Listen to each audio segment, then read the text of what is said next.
We're at Pocket Gamer Connects London 2020. I'm Chris from HyprMX, and I'm here this afternoon with Melinda from Avidly. Welcome.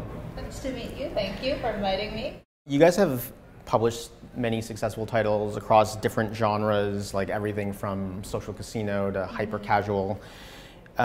What characteristics are you guys looking for when you're looking to publish a title? Like, are you know, it doesn't seem like you're genre specific, obviously. So, you know, like, are there certain metrics that you're kind of focused on?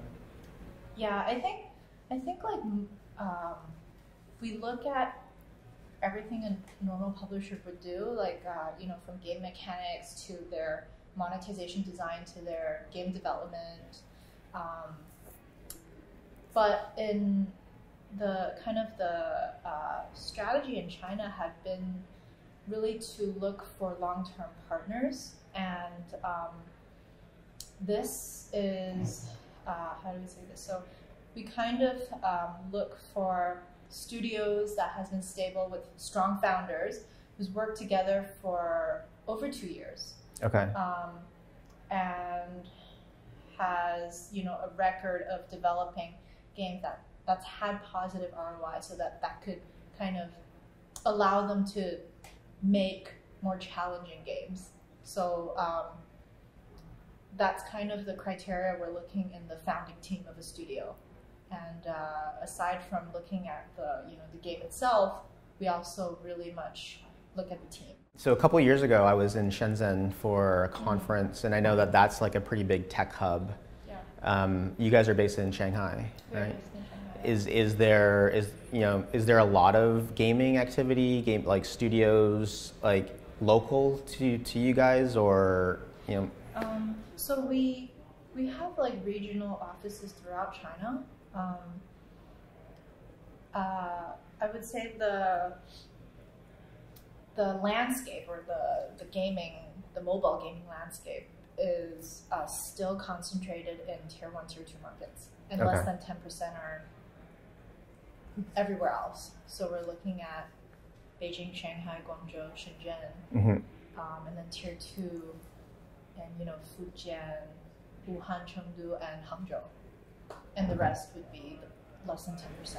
I saw that Avidly introduced this concept of light publishing. Yeah.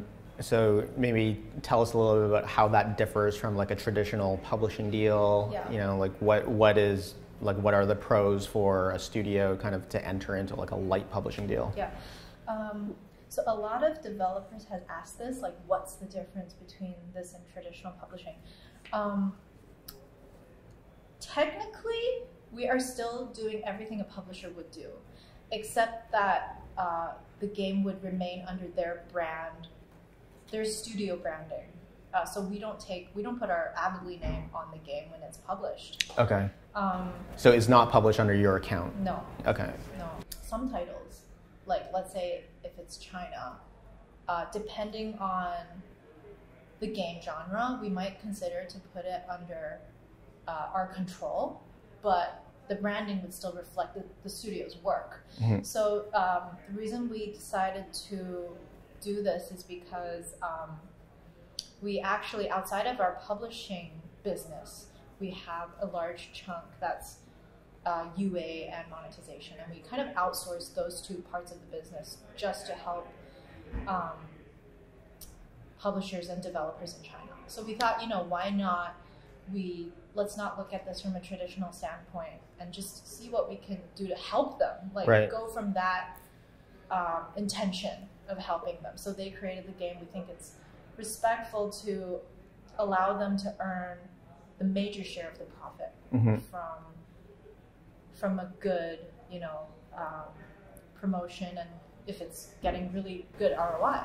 Are there any specific geos that you're looking to expand into in 2020, or is it kind of, you know, just generally like tier 1 Western markets? Yeah, because for our own games, we already focus on the tier 1 markets. Yeah. Japan, Korea, Southeast Asia is kind of the area that we are growing presence in for user acquisition. In terms of like partnerships, though, I think APAC and Europe would be key this year as well to expand our partnership presence. Okay. Yeah. Great. Well, thanks a lot for coming and having a chat with us this afternoon. Thank you, Chris. Thank you.